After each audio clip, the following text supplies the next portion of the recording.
All right, so sticking in the short term, let's talk about costs. Let's talk about costs, which are sometimes going to be referred to as factor payments because they are payments for those factors of production, right?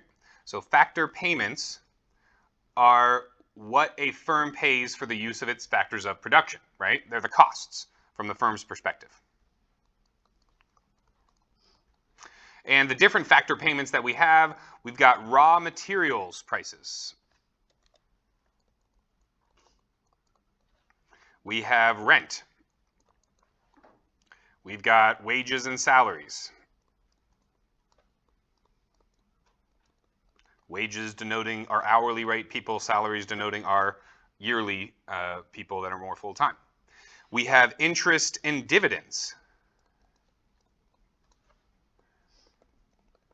So when the firm borrows money, when they issue a bond or when they borrow money on a line of credit, they have to pay interest on that, right? If they raise money through the capital markets, right, through the stock markets, they have to pay dividends on those stocks. They don't have to, but they, talk to Saudi Arabia, Aramco, they had record profits and they issued no dividends. So they don't have to, but it's expected for the most part. And then our last one is going to be our profit, right? So our profit, which is the overarching motivation for these boards and these CEOs that get these outrageous salaries and bonuses, right? They're there to deliver profit to their shareholders.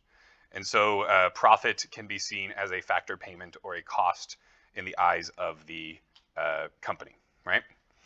So these are our factor payments. Well, what about if we looked at the difference between variable and fixed costs, right?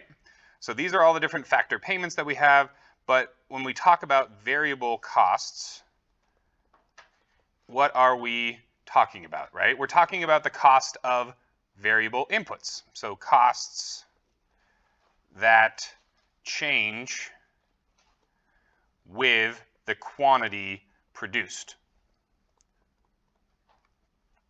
So variable cost, the biggest one that we're often going to use is labor, right? But variable costs are also, electricity, raw materials are oftentimes a variable cost.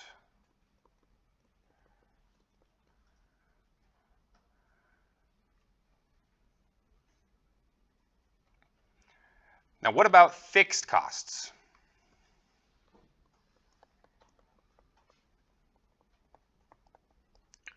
Well, just like the name suggests, these are costs that don't change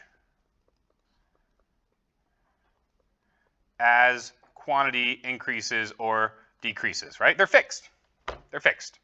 So these are expenditures that a firm has to make before production starts.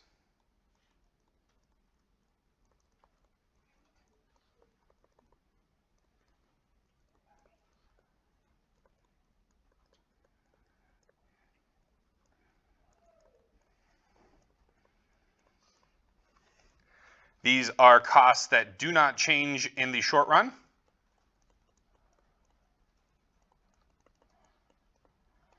And like I said here, they don't change regardless of the level of production, right? These are fixed inputs like rent, like insurance. For the most part, although Yang has some problems with this, accounting and other kind of services like that to the business. These are generally assumed to be fixed costs, while it can be argued that greater economic activity is going to cause greater accounting bills at the end of the year. And then goes without saying, but we'll say it and put it in our notes when we're talking about our total cost. This is equal to my fixed and my variable costs.